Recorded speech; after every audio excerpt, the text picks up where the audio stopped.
I think we need to drop Soul Horny into an episode with someone who wasn't in this one Oh, can we before we please? air it. And we'll just And just nod like like it's somebody normal. Yeah. capture Abby's face. Yeah. Reaction. Oh, we all know Soul Horny. So funny. The It's like- soul horniness aroused by the text and Just be talking about cognitive poetics and be like, of the soul horniness. The soul Soul horniness. Yeah.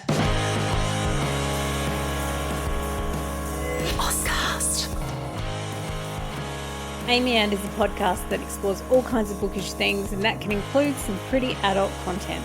So please be aware that some of this content will be not safe for work or for young ears, and be careful who's listening when you are.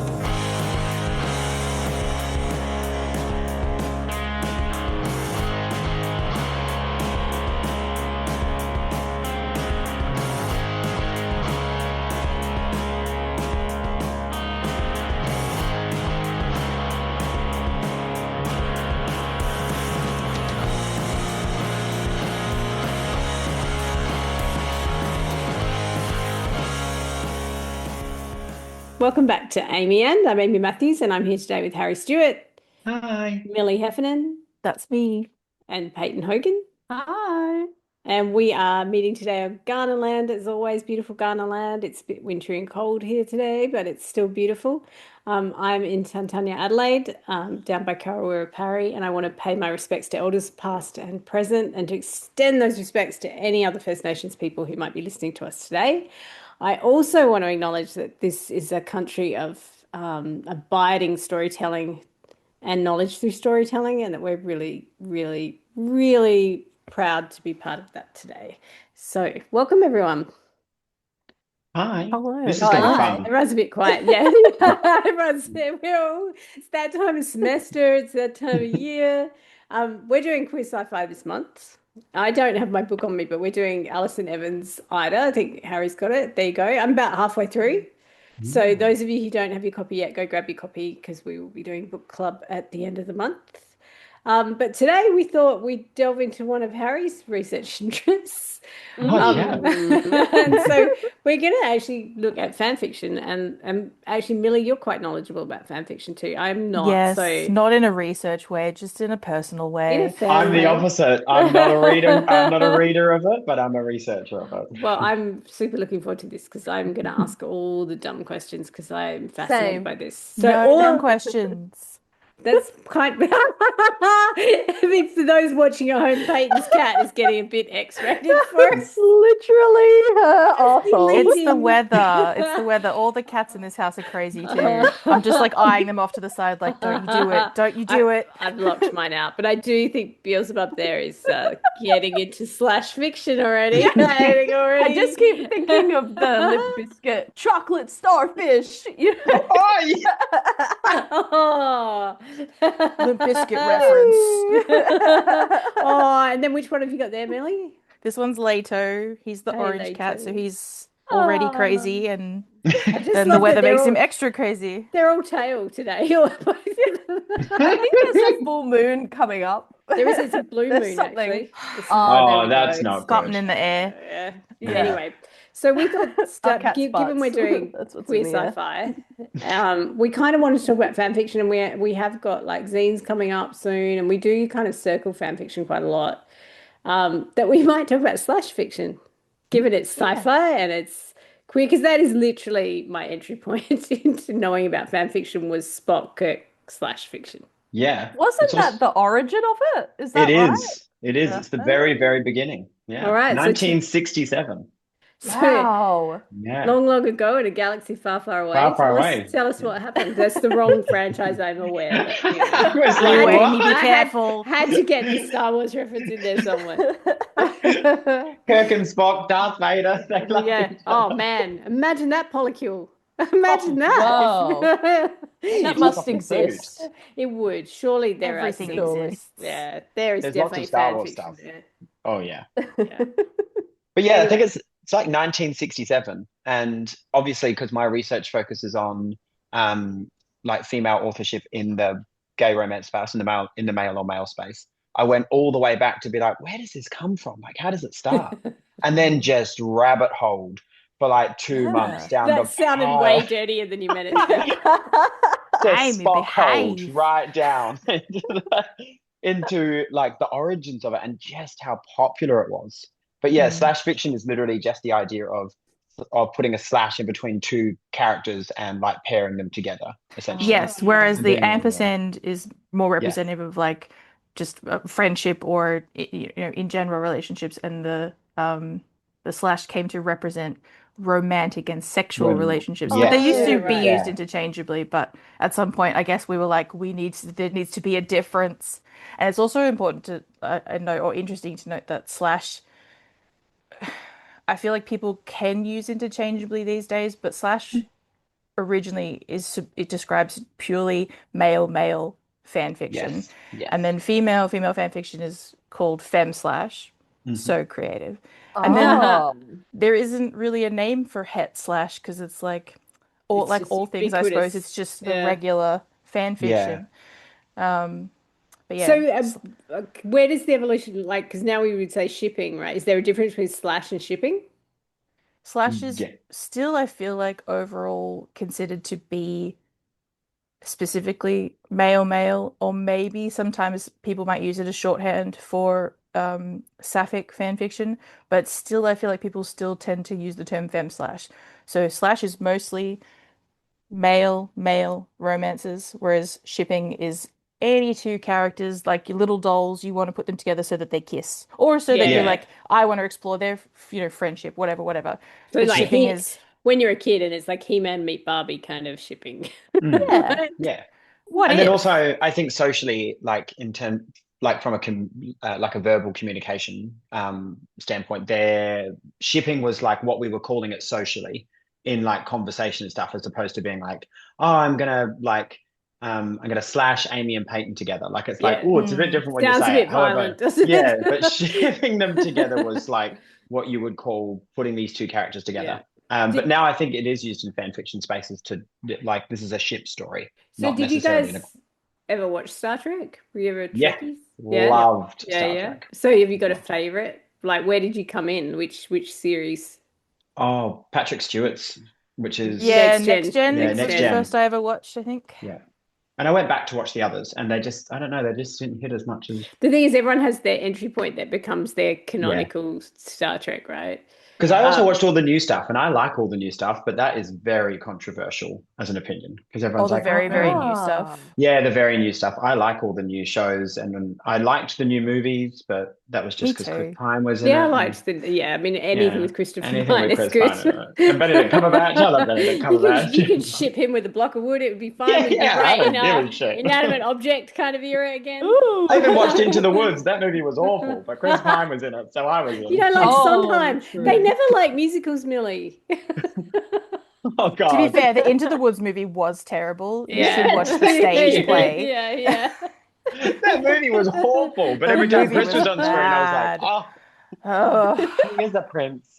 So, because that's I not was what just we're talking thinking about today. about the 60s slash fiction, that when you watch, and then particularly when you get to the movies, the Star Trek movies, there is this incredible love between Spock and Kirk, right?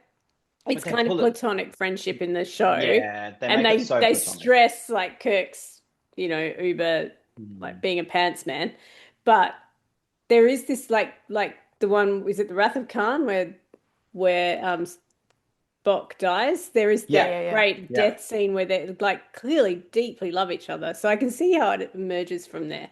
Mm. Yeah. And it Do you really think there are catapulted quickly as well into lots of other fandoms. do you think there are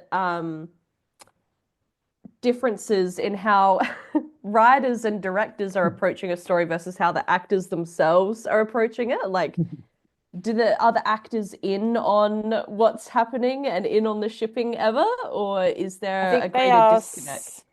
Wow, Peyton, you've opened a big can Yeah, of that's a gig worms, can. which is this idea of interacting with the makers, the creators of content, of like whatever books, movies, whatever, to engage with them and tell them about fan content. And that just used Mm. to be kind of a no-go. These were absolutely two separate spheres that did not cross, and it was understood that you didn't you didn't send your fan fiction to the actors, whereas Mm. now It's in interviews. it's a Like, little bit, let's read yeah. these funny. It's very I don't want to say mainstream, but it's broken containment in a way that it just didn't back in the day. Yeah. Mm. Which is when you get into like accusations of queer baiting and stuff, and it's like, oh, the actors or the writers or the directors, they know that we ship this couple, and they're hamming it up, they're playing it up in the show, so we'll keep watching, so we'll be invested, but they'll never actually put these two characters together because that would be gay. Mhm.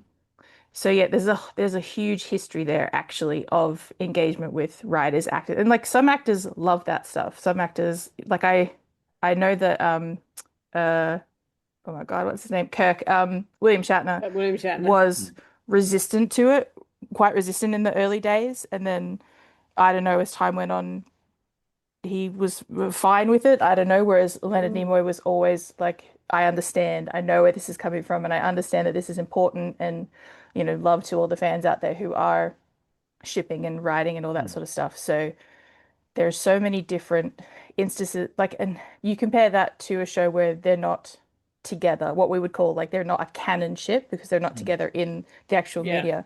You compare that to the reaction to something like Heated Rivalry recently, where they are together canonically.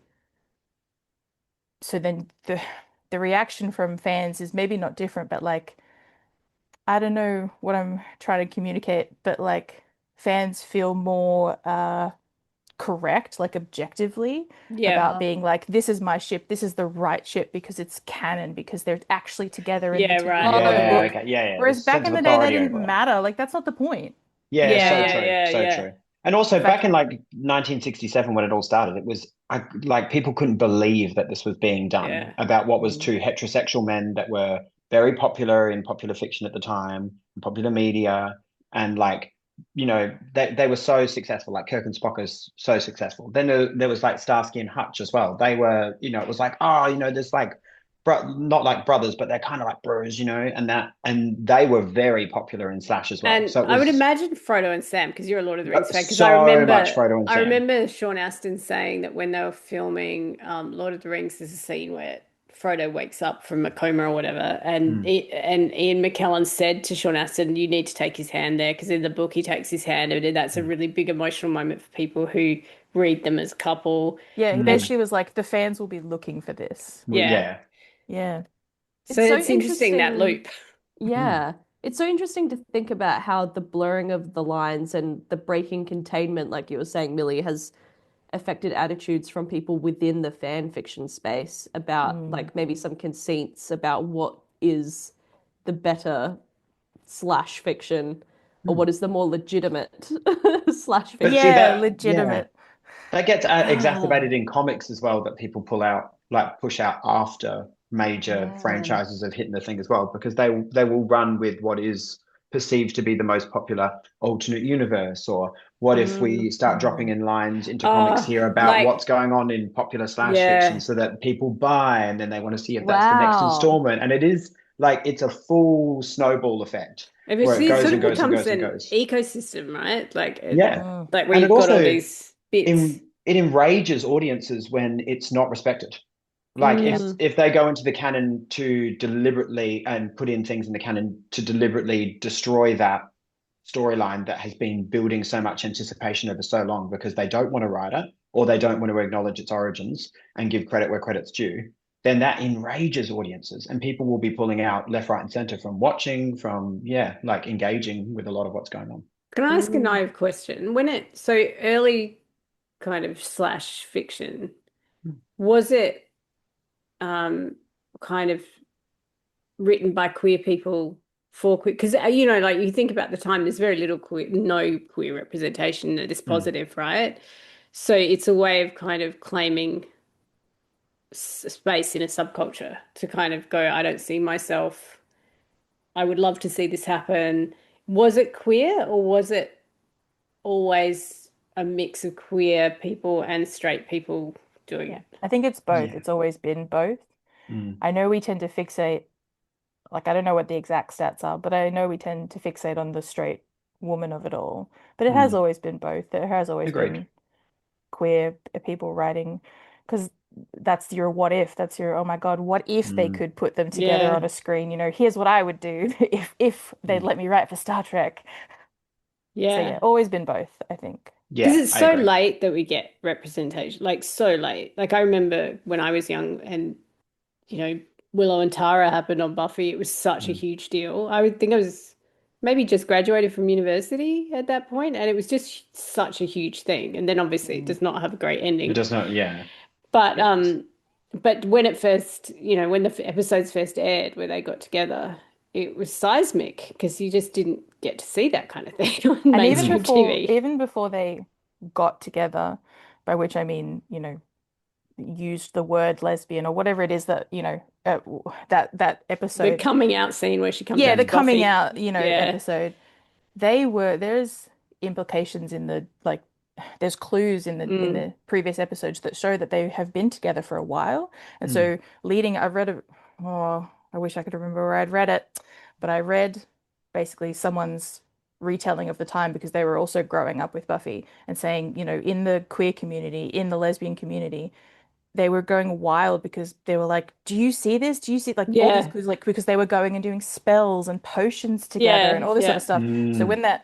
when they finally had that episode where they officially came out and got rid of all the metaphors and everything, like, the community just went wild because they were like, we were right. Yeah. There Mm. is a kind of, like we were saying, you know, like, your ship gets turned legitimate. There is a kind of Yeah. triumph in that, to be like, I saw all the clues and my ship is the one that became Yeah. canon in the TV show. There is Mm. a, like, a power to that, I think. Mm. Because the other Um, one that leaps to mind when you're saying that, of course, is Xena Warrior Princess. Like that was a really Well, big oh, thing, yeah. right? Xena and oh, don't get me Gabrielle. started. Please get started. That was mine. That was mine as a kid. That's my first everything.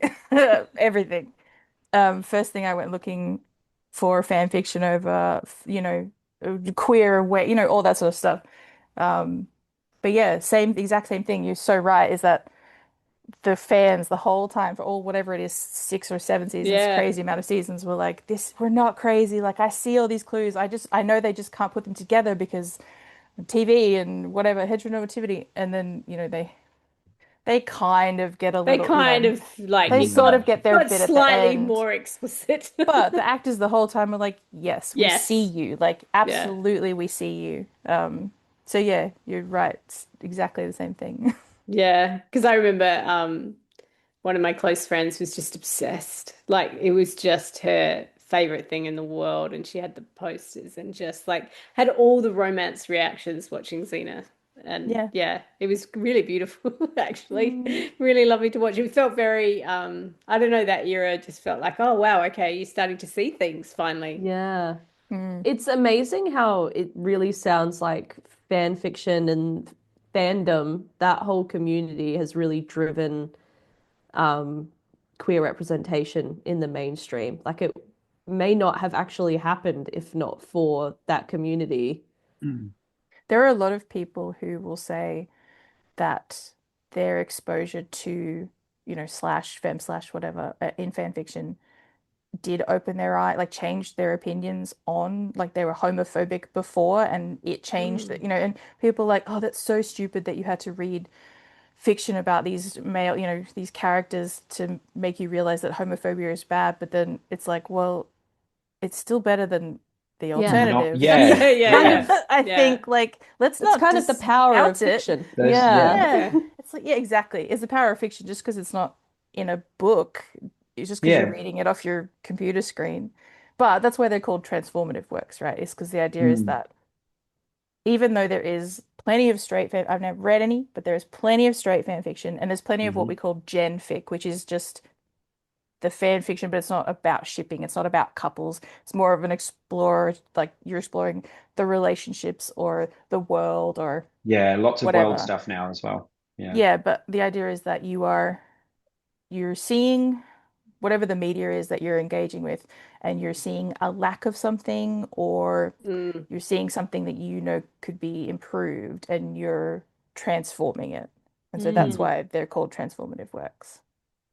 Straight people That's kind of really have cool. queer people to thank for fan fiction because it sounds like people Well, yeah. pioneered with Spock and Well, it Seriously. really, well, I mean, with Spock, Kirk, and Harry can speak more to this than I can, but like a lot of the movement was straight women, Yeah, it was for mammoth at the at time. the Yeah. beginning. At the beginning for Uh, sure. Yeah. And then there That's was so also interesting. there was a lot of I think that's mainly because there was this genre, a very underground genre at the time called gay pulp fiction, which was I think I've spoken about some like a little dribs bit, and I think. drabs on the pod. Yeah. But gay pulp fiction was very like very gay male focused, very gay male written. Cheap paperbacks that were to be disposed of after use or that you could hide because they were like tiny. I still dream of buying a Of whole getting a collection, collection. but You they're need to just go so hunting hard to for it. find, and If it's going to cost anyone me has thousands of one and they dollars. don't want Yeah, it anymore, please send it send to it to Harry. me. Yeah. Yeah. Is there any like information on who the readership was for those? Like, was that a queer readership or I or think like a it's so mix hard to or it's you yeah, I can't think it know? can't really know, I would say, because it was so underground. Like we're talking from the fifth like 58 until about 72 before it really tails off. Because I do feel that this is based on nothing except Yeah, instinct. So Love I it. just want to put it out there, guys. This put is it a out there. hot take. This is not like at all thought through. But I always had a feeling that people are shocked that straight women want to watch two men having sex, like or read about two men having sex. I Mm. feel like even now with Heated Rivalry, it's like a slight what's the word? Prissy kind of, oh really? Yeah, there's Yeah. yeah, Women want to watch that? Like 100%. But the first one, the first so what I'm saying is that I think, and again, first draft thoughts. Like, mm, there's no real way to prove this because it was like 50 years ago. But a lot of the authorship, the gay male authorship, was over in that space, writing their own fictional little like short novellas that were very erotic, very like sexually empowering and all this stuff, and talking through the gay community and a lot of what was going on there. But in the slash fiction space, I think her name's Jennifer Guttridge, who wrote the first yes. one in 1967. Yeah, Oh, and it's amazing. called The Ring of Sojourn, and I've read the entire thing. And Right, I it's know it's such a great. funny title, and it is Thoughts? absolutely fucking brilliant. Like it is, it is so good. It is so lore based. It goes through everything that you would expect from a Star Trek book, but it has this beautiful love story at the center of it Oh, between the two of them. And I think it's really only like, correct me if I'm wrong, really. I think I'm right, but I think it's like page 4 when they start to have Oh, yeah, it's early in. sex. Yeah, it's Yeah. real early in when it's like there's a little bit of tomfoolery, a little bit of foreplay, and then it's like bang, sex. That's like Heated Um, Rivalry. yeah, Page literally. straight one, Yeah, they're away. yeah. banging. Guthridge did it first. Yeah, Jennifer did it first. Um, but it's interesting because the outrage to that was like the audience, by all reports, was really large because it was very popular. And then it went on to go and get published in a bunch of like zines and stuff like that at the time. It was republished in like, again, I might be wrong, 74, 75, 76. Yeah, Then and in you got to remember this is a 82. time when like you had to Yeah. print out your fan fiction and mail Hmm. it to your friend or like Yeah. share it in person. You couldn't just email it or anything. And it also went completely unnamed for at least a decade until the first draft that Jennifer Guttridge had sent around to like some people that were interested in the work that she was doing, that then released the fact that it was her that had written The Ring of Sojourn. Because Like there's a whole thing behind it. you may not have the answer to this. It's just a thought. There would have been laws around pornography, Oh, right? yes. Yeah, the So, Comstock Oh, Act would yes. like yeah. stopped you from like I can't think of what the actual thing is. I think I believe I've written about the Comstock Act in my thesis. Oh. But yeah, Ah. it like prohibited the distribution, the mailing, or the sale of like sexual. It was really specific though. Like, well, sorry, Yeah. very broad to cover all forms of pornography. So it was stuff that Mm. was like supposed to deliver the affect of like sexual gratification, sexual enjoyment, sexual fantasy. So that stopped most distribution from Because being I around. also wonder about the written word being like you could get away with male sexual representation in the written word a little bit Mm. easier than actual, photographic pornography in that Mm. era. Like Mm. it's a little bit easier to be clandestine about it, Mm. probably. It was also really Um, popular during the AIDS pandemic because so many people were scared away from the idea of having sex with other men because of the hysteria that came out around AIDS. So that was a massive boost in terms of people consuming male on male literature because it felt safer for them to get their fantasy or the experience through books, So Mm. have which is so queer sad. men been big in the fan fiction slash fiction space since its inception, or was it more so the gay pulp fiction, whereas slash fiction was like a different kind of environment and a different crowd? I That's a suppose good again, it's question. hard to know Hmm. because Good unless you're question to speaking ask. to Yeah. someone from that time, like were Yeah. you interested in slash fiction as a young gay man in this time period? Yeah. Pulp If you can't Fiction ask someone, did, how do you know? yeah, Pulp Fiction did get like buried when the Comstock Act stopped it from being stopped the publishers from being able to widely distribute what they were publishing. And slash Mm. fiction was a way safer alternative because it means that you didn't have to carry anything, you didn't have anything like low-key physically like in your possession that meant Mm, that you could be found with it. And the zines and where they were published, like Millie said, this is literally like had to go to the printing press, you had to get all the stuff like sorted, you had to bind it. You couldn't just log on to the net and be like, oh, look at this one. This one looks fun. yeah. Yeah. But they I were would have far loved the easier to intimacy of dispose. that, though, that of like it arriving in the mail and like being Mm, a tactile object. Like it is really crossing over with our zine month, like mm, that Mm. fan fiction began as zines, mm. basically. And there And is so, so much safety in that, in just having something mailed to you privately, knowing mm, no one is allowed to go through your mail. No one's going to find you out that way. yeah. Yeah. Which is why, I think we're so lucky to have the websites and platforms we do now, like um so we went from zines and bound books to like Yahoo groups Mm, and to LiveJournal and to hmm fanfiction.net and now AO3, which is Archive of Our Own. We're very lucky to have places where you can post whatever your fan fiction is. I mean, hmm AO3 even lets you post original fiction, I believe. mm, Um, but it has kind of removed that aspect of intimacy, I think, and has allowed for things like people are writing, with the success of The Pit in the last year or two, Ah, people yeah. have been writing articles and linking to fanfics on AO3 about like from the Pit fandom, which is Yeah. like not to be kind of an old person about it, but I saw that article and I was like, Yeah. like, oh my Like, The God, horror. can you lol. imagine? Like, I cannot imagine one of my fics being linked in an article on a real Yeah. news website. I'm That's so glad you brought horrifying the to pit. me. Yeah, I'm so glad you brought it up. I was thinking about it before, actually, when I was still thinking about the breaking containment of fan Hmm. fiction and how every single actor on that show in every interview is going to be asked what they think about their character being shipped with this other character. And I'm like, do you really Oh, want the actor's opinion on it? yeah. Like, do you First of Yeah. want all, the writers why? and the Is that actors important? to be Yeah. in on It, it? it Like, used to be that, yeah, their opinion was not that important. But you have reminded me of a very interesting and controversial point, which is that we're not only talking about fan fiction about their characters, we're talking potentially about fan fiction about Yeah. their About actors, Yeah, actors. which yeah, is yeah. Very true. RPF, which is real, Mm. real person fiction. Fiction? And Yeah. Um, about like with the rise of like hockey romance, obviously it was happening to sports people who are yes, not even actors yes. and shows they're just real Mm. people. And then obviously the problem is a small group of people who take that that hobby or that obsession into the real world and do talk to the actors or the hockey players or whatever about it. And like it is a small group, but obviously your whatever group you're in is always going to be most represented by the terrible small group that do the very Yeah, big, loud, terrible yeah. So things. true. So yeah. then, of course, everyone goes, "Oh, everyone that reads fan fiction is terrible and a perv and invasion of privacy and all this stuff." It's Mm. like, no, no, no. There's just a couple of It's just a people who have forgotten their small, manners. small That's part. all. Yeah. I Can I always, ask? Sorry, you go, Payton. I was just gonna say, I always feel bad for like I find that the actors who have RPF brought to their attention that is about them, the ones who react really graciously and in good humor get so much praise.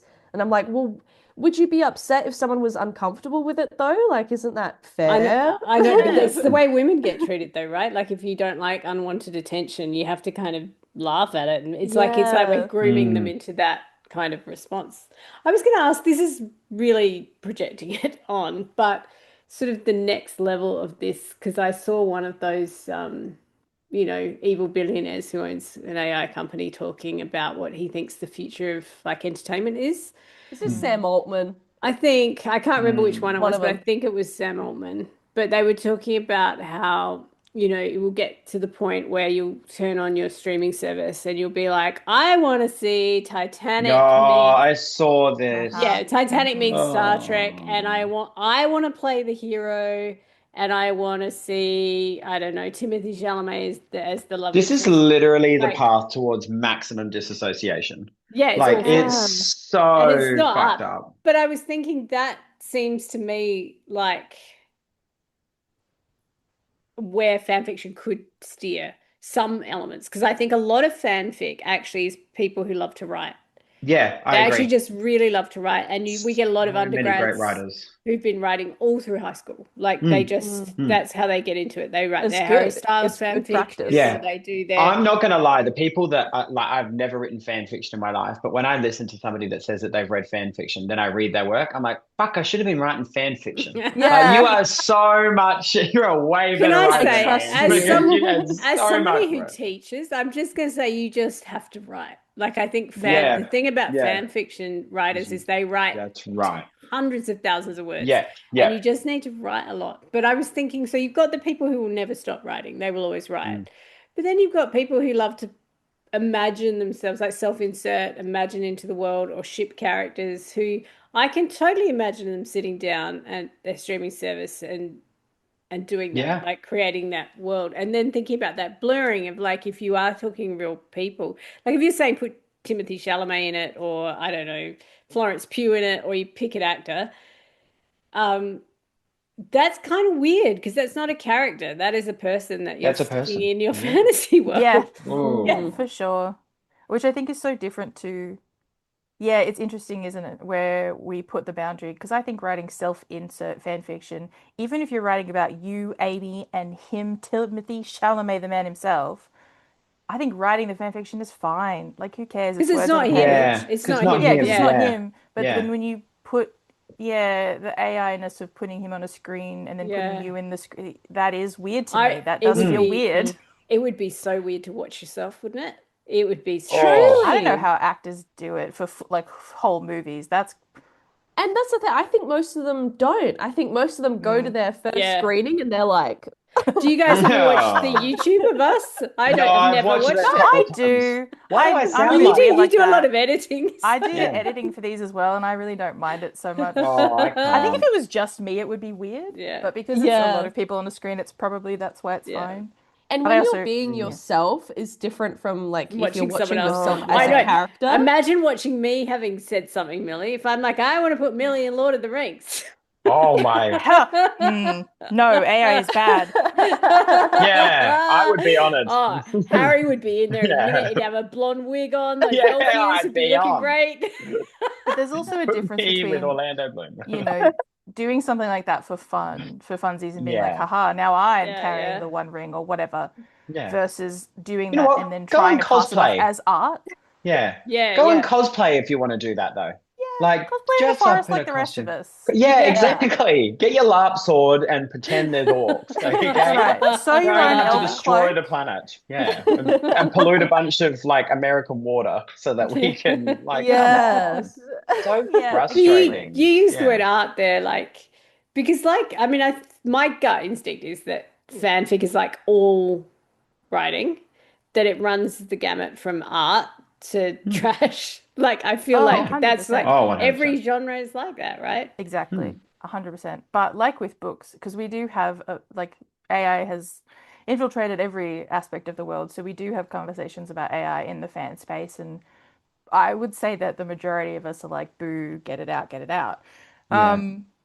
Because for me it is like books and music and movies. It's like I don't care if an AI book is as good as my favorite author written book. I'm not interested in it because it's not made by a human.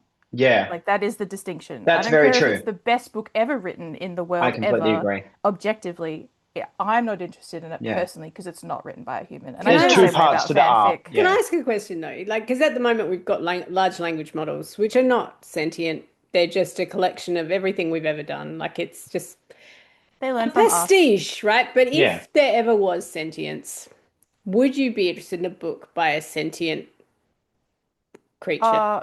I mean, if we could make sentience, like Mm. true AI That's different, sentience, right? that's interesting in itself. That's a whole Yeah. different aspect. Yeah. All language learning, all LLMs are doing are taking stuff that we feed them Yeah. and spitting them back out. So That's all it Yeah. is. that's the difference. So when you talk about human, you're talking about sentient conscious creature. Because Yeah. I do wonder, yeah, because at the moment the LLMs are just stealing from us. Like I'm Mm. like I'm against it on every level because it's ripping us off. And Yeah. it's doing something terrible, I honestly believe, because I think I've said this to you before. Story, and I want to come back to the slash in a minute. Story is like this fundamental human thing that helps us understand each other in the world and explains ourselves to ourselves. hmm And so when you look at something like Slash, okay, so it's anti-capitalist, it's off in its own world, it's creating a subculture with its own rules, it's doing all these things, but it's telling these stories that explain something like you talked about transformative stories. Mm. That's huge. That is not something an LLM is doing. No, No, an very true. LLM can't look at a story and say, oh, there's no queer representation here. I personally, the LLM, am going to decide to write a Yeah. slash story. And it's Yeah. not looking like the roots of Slash and the success of it comes from its constant ability to evolve to challenge a bunch of things that maybe a small minority of people were thinking, come on a sec, like, wait a second, what if it was this way? Or Yeah. what if we were doing things differently? You know, like that's why it's such a queer, an important queer uproots movement, is Yeah. because it was challenging a bunch of stereotypes and a bunch of social norms and conventions in the fictional space with popular media characters that were being used the opposite way. And Yeah. so Yeah. LLM can't do that. Like No. it's not capable of having a, like, you know, now we'll probably see a huge rise in flash fiction that looks at, well, actually there already is. I don't know why I'm Mm. saying currently. They go so fast that you're like, because these people, they just churn out so many words and so many stories that you're seeing a lot of this conservative, like I fell in love with a conservative, or like those kind of fan fictions that focus on different political views. And that's Mm. fascinating, but that's cultural right now. And it's Mm. thinking, what's the alternative to this? What if we weren't focusing on these boundaries? What if these boundaries were way more intense, like further than the Handmaid's Tale dystopian levels of conservativeness? And they can't, AI can't do that. It can't look at the current discourse, can't look at the current social discourse, the The other conversations that thing, happen between people, not Yeah. online, not on yes. Facebook, Yeah, but in yeah. social communities, at Yeah. workplaces. So The wait a other thing minute. that So, LLM can't do, Harry, is a really important point you brought up about the uproot movement, is that fanfic doesn't stand alone. It doesn't stand in isolation. It is about community, and exactly. LLMs Yeah. cannot form community. No. Yeah, yeah. The Also, there's a lack of empathy, right? oh, They don't have, there's no Yeah. empathy. When you were talking mm, There's no about emotion. from a human, I was also thinking about um, those stories are not just about sex, right? Like people like to roll their eyes and talk about sex, yes. but it's about tenderness and acceptance. And Hmm. there's a word I'm going to use that I don't mean the way religious people would mean it, but like soulfulness, that Mm, you can't, there is a thing in art that is very hard to explain. Do you know, like when you're looking at beginning artists, some people have a thing, that X factor thing or a spark, Mm-hmm. and other people don't necessarily have it. Hmm. And it's very hard to put it into words, but some art just has soul of its own. Yeah, yeah. very Mm. true. Yeah. Because if we're thinking about like if if AI were sentient, how would that change the way that it writes, and how would it change our ethics around reading the creation of a sentient AI? I think all the time about my research into cognitive poetics, which is just a methodology. That's all you need to know. And and where it comes from, which is partly cognitive linguistics. And there are certain rules in cognitive linguistics, and cognitive linguistics emerged around like the 70s and 80s when artificial intelligence was being developed, because people, in order to develop a language learning model, you have to understand how language works. Hmm. And so one of the things that they learn about how humans experience language is that it's embodied. Oh, kitty. Language Screenshot. is Beautiful. What a beautiful, What a wow. gorgeous, For gorgeous those portrait. listening and not watching, Peyton's lovely cat Beelzebub is now staring straight at us. got the stare bears. Hello. So What a language good is shot. embodied. So language is embodied. So basically you have a body and an awareness of being a body in the world before you have language. So Peter Stockwell is the theorist who I always cite when I talk about this because he has a really great book about cognitive poetics. And he in an interview spoke about how, you know, you're in the womb when you realize you are a body and you're interacting with objects around you. And then it's through life you gain language, but language, this is the next big thing, language is inherently metaphorical. So I'll just use the same analogy that I did when I was talking to you guys about it. But like if we're looking at this pen that I'm holding up for people who are just listening, if I say the word pen, I'm not actually pen isn't a thing. Pen is a So metaphor. we're in hello structuralism and post-structuralism. Yeah. Pen isn't a thing. Pen is a representation of this object, and we've all agreed to call this a pen. And so whenever we're talking about a pen, we know that I'm talking about this thing. But there is no reason why this has to be called a pen. This is just an object. Yeah. But So it's like anyway, its true name. yes. So to bring it back to AI, humans have a body and an awareness of being a body, and then we have language, and that's sort of the trajectory that takes. And then even if you don't know it, you implicitly know that language is metaphorical. But AI doesn't know that. AI will always have language before it has a body. You can give AI a body. You can even give it a nervous system, which I think scientists are trying to do, but it will come to that body having already possessed language. So it's backwards. It's not actually going to understand the world linguistically the way that we do. We do. Yeah. And it's also they also base most of the models off the idea of finding what they're calling true logic. And this Yeah. idea that there is a set logical pathway and that forms its own hierarchy based on what they deem to be the most We logical. love hierarchies, don't we? But They always in- work out well.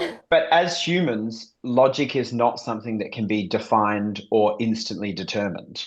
And we're unable, like, there are certain logical pathways, but those logical pathways have been like studied and kind of distributed, but not as fact, as this like kind of like soluble, malleable concept of logic, which can change at any given moment. Yes. And the Just take idea it for that AI, granted. and the idea that AI is supposed to be giving the most logical or, you know, like the most profound answer that Crazy. encompasses thousands of years worth of human development is just absolute madness because it has there's no foundation for that whatsoever.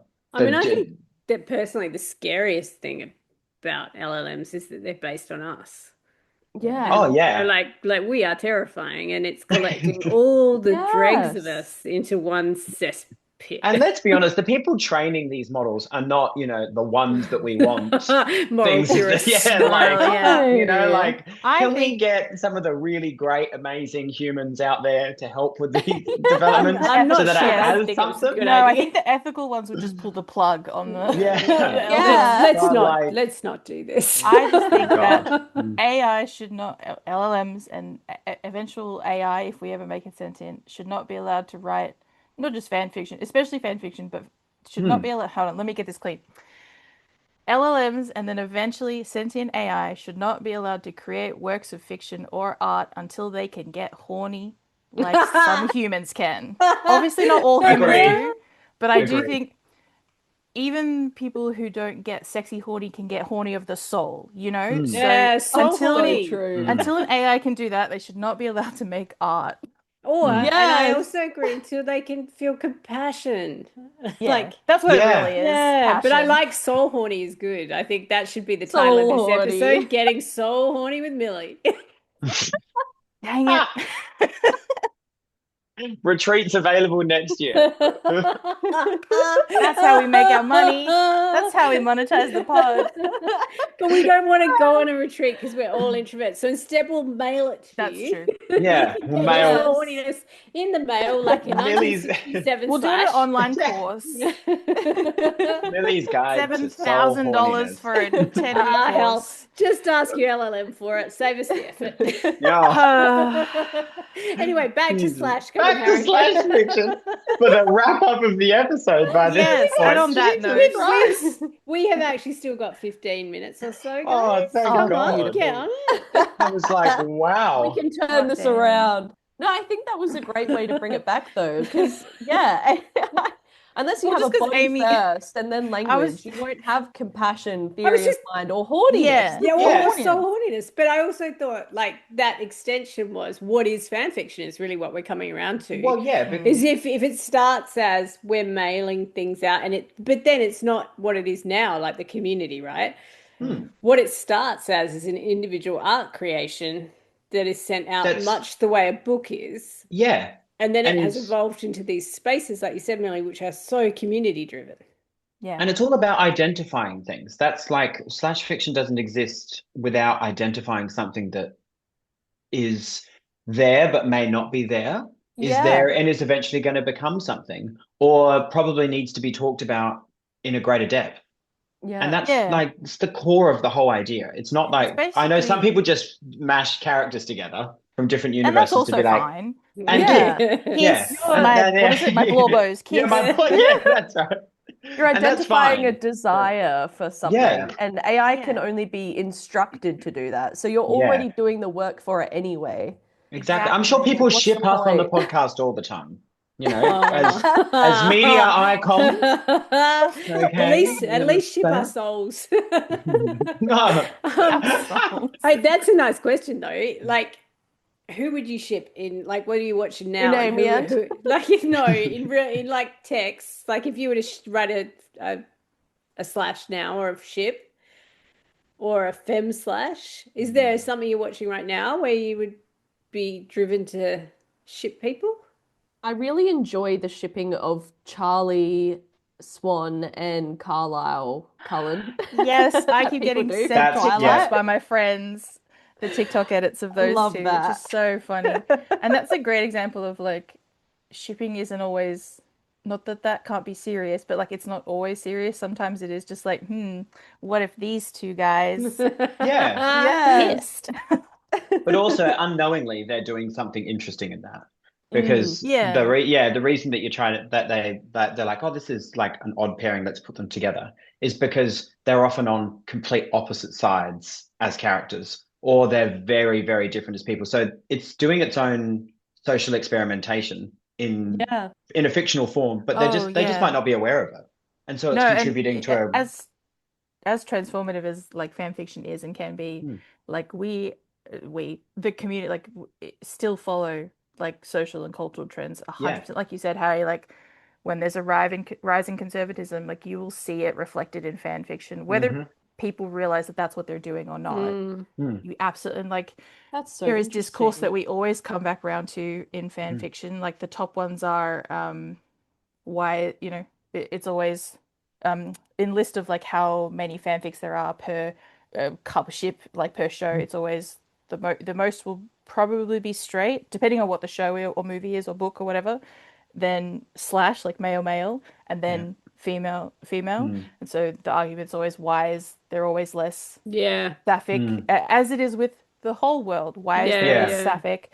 And then another one is like there's always top bottom discourse going around, which is always just so funny, not haha to me. You know, as a space that is full of a lot of, not all, but full of a lot of women and a lot of straight women, top bottom discourse is always just so fascinating to me.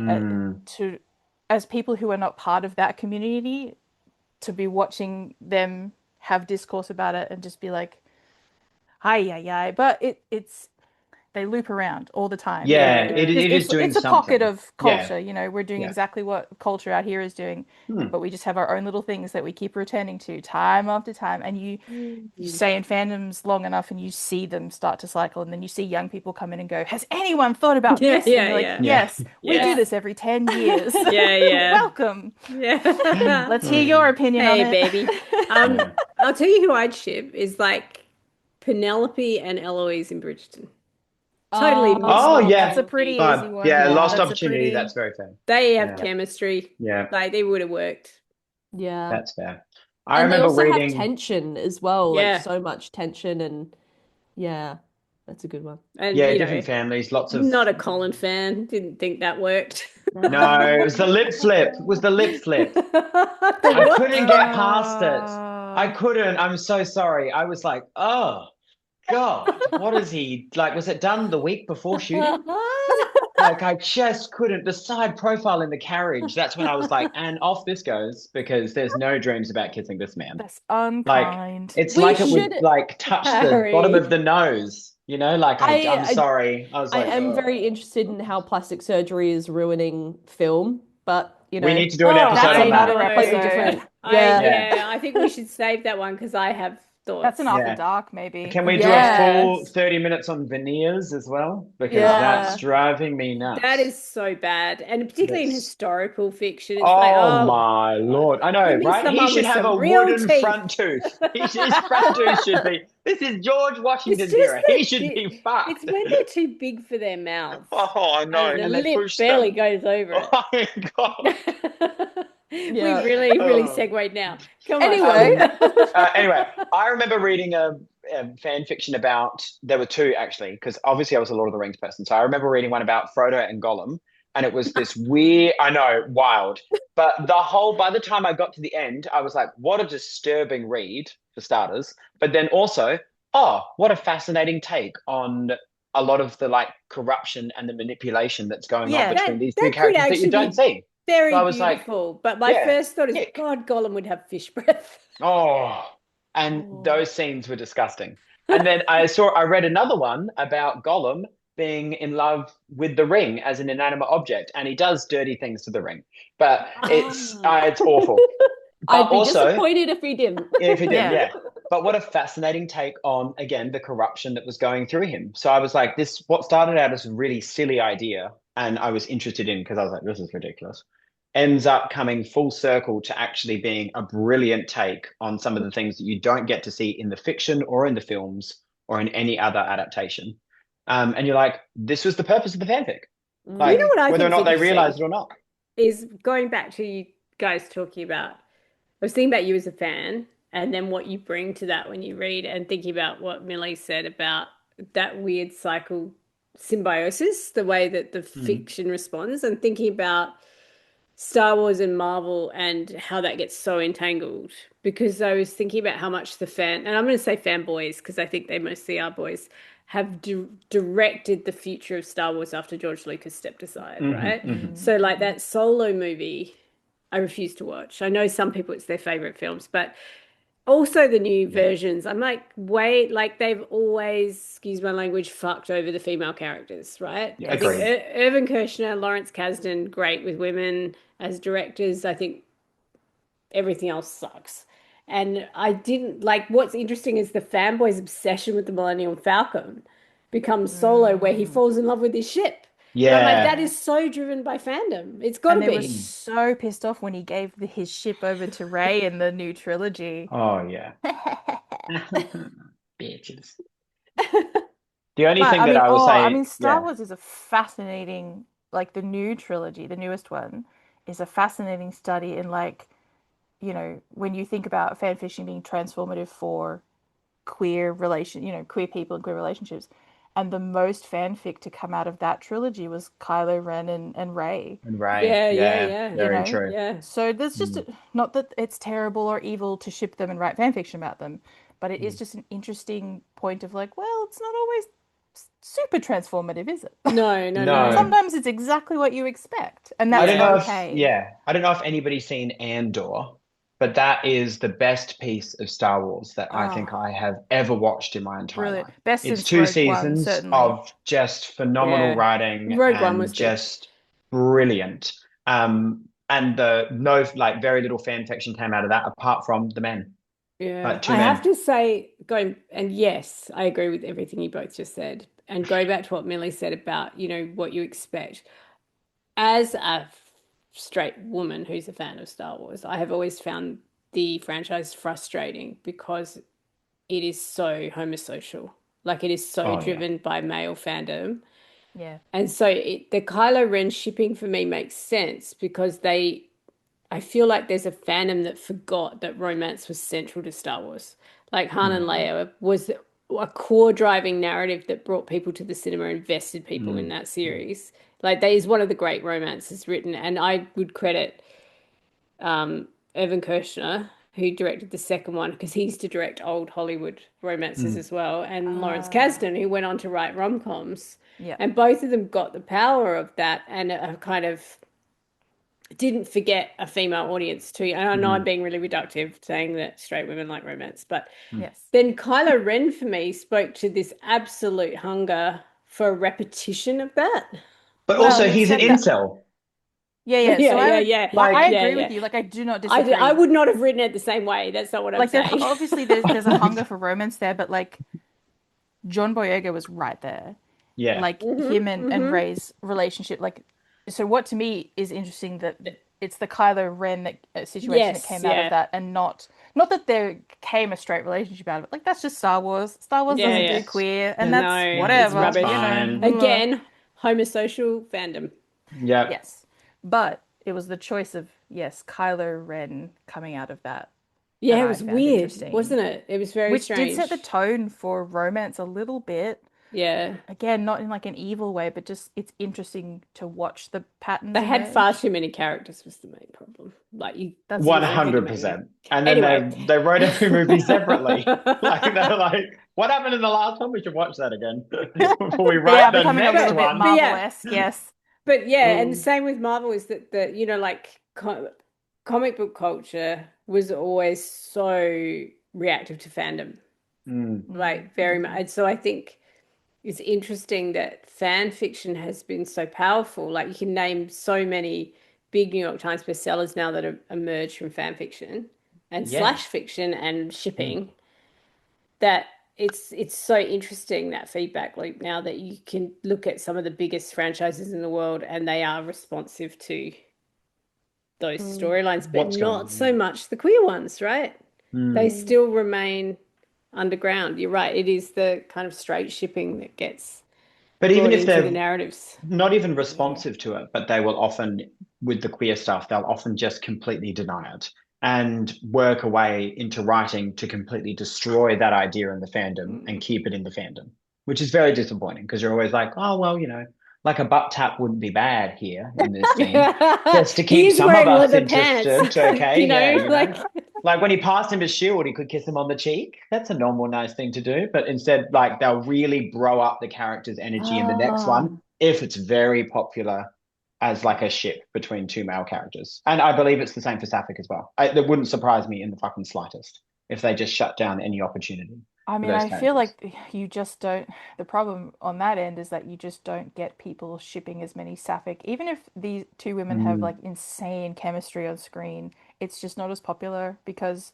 Oh, mm, so we had a heated rivalry conference colloquium the other week, and we had a great panel who were talking about fan reaction to heated rivalry, and I noted that a lot of people do surveys on why straight women are so interested in male romance. And so I asked them, I was like, has anyone ever considered asking straight women why they won't read sapphic romances? And the mm. panel were like, huh, that's a good question. What do you No, mean? because no one's mm, ever asked. It's always, why do these women love yeah. Yeah. Flash Why do so you Yeah. much? think? Why do you think it is? I think it's a multitude of things, and I don't want to say anything too controversial, but I think there is an element of shipping, especially male-male shipping, that is, Harry will agree with me, fetishization. And I Yeah. don't, again, I do not think that is necessarily evil. Like, let women be No, horny agreed. about stuff. I don't think Agreed. it's terrible, but I think we have to admit that that's what it is. Like, we have Yeah, to get yeah. past that barrier of Yeah. like, oh my God, why would, like you said, Amy, it's like that puritanical, like, why Yeah, would yeah, women yeah. want to watch this? It's like, because it makes Mm. them horny. Who Well, cares? Harry and I have had this conversation in supervision meetings that Mm. because like I'm like, well, it makes perfect sense to me that straight women like male bodies. Do you know, Yeah. like, And then Like there's you two find of them them. hot. And you've yeah, doubled it Yeah. up. Yeah. yeah, And you've But, doubled it up and you they're know, we usually have really hot. no shock about straight men liking to watch lesbian porn, Yeah. but Yeah. it's like, yeah, it's this kind of not recognizing that sexuality in the same way. But I find it interesting because Harry's also done some research on porn statistics, and you know, like a lot of straight women watch lesbian porn. So Mm. why are they not reading sapphic books? Yeah. So again, here are my other reasons. Two, not as many female characters in media. Just Yeah, yeah, 100%. yeah, That's yeah, just yeah, true. Yep. yeah, Three, it's truly just internalized misogyny. yeah. I Mm. agree Yeah. with that. I And it's do. unfortunate. And again, I don't think that's necessarily anybody's fault. But if you don't do the work to unpack that and deconstruct that in your own life, Yeah, like there are people on, you know, the Tumblrs and whatever who will be like, oh yeah, I just couldn't connect with the female characters. Mm. All because the right. Yeah. only, yeah, Yeah. yes, yeah, Like I agree with that.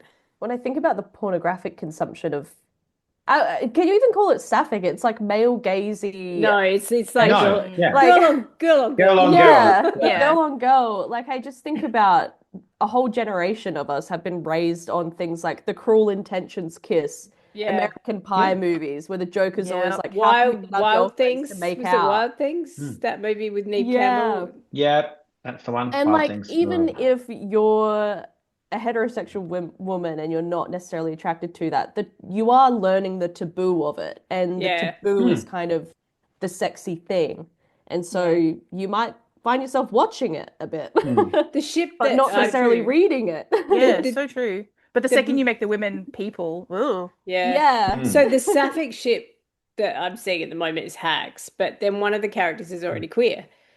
Like it's not Yeah, shipping it's two straight women. yeah, that's Mm. very true. Yeah, the idea is just about taking like it's one-sided almost. It's like, oh, what if this heterosexual person was interested in the idea of queerness, which Yeah. actually in its own kind of thing disempowers the idea of the queer character. And again, it's one of those, you know, you're like, oh, so close, so Yeah. close. But you're But like, but if you we're, just you stop know, to think about it, you'd be Andrew's doing like, that with men all the time, like two Yeah. men who yeah, Yeah, are yeah. clearly, yeah, like canonically touted as straight, but it's like, well, let's put these two men together. Oh, but that woman, she's not queer in the canon. yeah. Mm, Who cares? Is this thing about, mm. oh, the Yeah, canon, the bow to the canon. Yeah, yeah, canon. bow to the Yeah. canon. Who Very true, very cares? true. What happened to But yes, I keep thinking about. subversion? Ooh. Mm. I keep thinking about writing an article of like, why isn't there more sapphic media? But it would be so short because it would just be like, we don't have the numbers. The only Mm. people Yeah. who want to read sapphic media are Mm. queer women. Sapphics. The Yeah. There was a sapphics, you But there's know. a then popular there is a thing about you mentioned, I can't remember when it came up earlier in this conversation, but about mass, about volume, right? There is something you said about mass representation and somehow feeding into the loop. It just stuck in my head. But thinking about when there aren't very many of them, it people don't, it's like how heated rivalry hit. Like we know male stuff has been existing in romance for forever. Like Mm. it has been but it kind of went mainstream with that show. Mm. And I feel like there's got to be a mark, like there's got to be people who will read Sapphic when they do that deconstruction you're talking about. And partly it's about exposure, right? Yeah. Of like finding the show or the book that has that breathless like lust and desire But that you're talking about. because these sapphic shows and books and whatever never get that chance to go viral, then you're not Yeah. finding that audience you Yeah. like all those, you know, we've spoken to all these people who are like, yeah, I never thought I would like a thing like Here the Rivalry, but I really love the show and now I've gone and read the books. Because sapphic media just tends to get cancelled because not Yeah. enough people Mm. engage with it Mm. initially. It doesn't get that chance to go viral the way that other stuff does. So I think we should throw out this provocation to the world. Let's just put it out in the world. We want to see Sapphic stuff. Yes. Oh, I Please. thought it was Bring going it to be more on. provocative. Please give it a chance. On that note, I'm going to say one last thing, which is I think we should ship your cats. Like, they're pretty Oh cute. my Oh my! gosh. Somebody has got to edit the way that you both just reacted in perfect unity. That was phenomenal. Beelzebub, meet I later. feel like later is too chaotic for Beelzebub. I think Beelzebub would get on with Frankenstein. I think Beelzebub, Whoa, it's a Wow. love triangle. Beelzebub No. showed the bum. But so later and I Frankenstein think, are brothers. oh Oh my Brotherly gosh. rivalry. my goodness! Somebody anyone- write it. Vampire If you're Diaries. out there, Somebody write write it. us some fic about these cats. On that night, thanks for joining us. That was free ranging, but I really enjoyed that. Yeah, that was really Yeah, fun. a lot to think about. Hey, turns out when it's a topic I actually know about, I can talk. We always do. You can talk. Fascinating. And also, you're really smart. You're all really smart. I always learn something from Yeah. all of you. Mind expanding. And I think we should So have horny. we Soul is so horny. horny. But I also think we need to create an Amy Amp bingo card for listeners at home for things that get mentioned every single bloody episode. Oh, Marxism. Oh, look, Amy's Yeah, brought Marxism. up Star Wars again. Yeah. Oh, I'm red in the face. When you see a cat on the screen. Yeah, I think Yeah. we need to drop Soul Horny into an episode with someone who wasn't in this one Oh, can we Oh. please? before we air it. And we'll just And just nod like like it's somebody- normal. Yeah. Capture Abby's face. Reaction. Oh, we all know soul horny. So horny. Oh, Yeah. the soul horniness aroused by the text and Just be talking about cognitive poetics and be like, of the soul Yeah, the horniness. soul Oh, soul horniness. horniness. Yeah. Ah, of course. Well, I really feel like we need to bring soul horniness back when we get to Smut Month. Yes, yeah. please. That's Oh, going. Monster Yes, Romance please. is all All about. s- Well, that's not even soul horniness. That's just, actual haunts. it's just- I don't know. Maybe some But- of it's soul horny. it might also. It is also soul horny for sure. Yeah. Okay, well, thanks for joining me, Millie, Thank you. Harry, Bye. Payton, Bye. Beelzebub, and later. Thank you very much. Beelzebub's bum. And Beelzebub's don't bum. forget, Harry, if you've got the copy, everyone run out and grab a copy of Alison Evans' Yes. Ida. It is a queer YA sci-fi. It's so cool. Like I'm halfway through it. And it's got like time travel and it's just really cool. I love the chapter titles. They are super cool. It's Yeah, it's like- a good read. It's a quick read. I started it like yesterday and I'm halfway through. So everyone grab a copy and join us and stay with us for Pride Month. Happy Pride Month and happy Queer Sci-Fi Month. Woo. See you guys soon. Go the gays. Bye. Bye.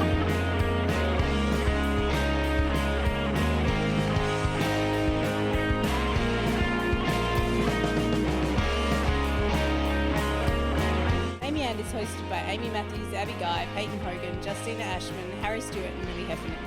This podcast is recorded on Gardenland with music by Anthony Wignall and Mass Mysterium. Our logos and branding are designed by Abby Guy. This episode was edited by Millie Heffernan.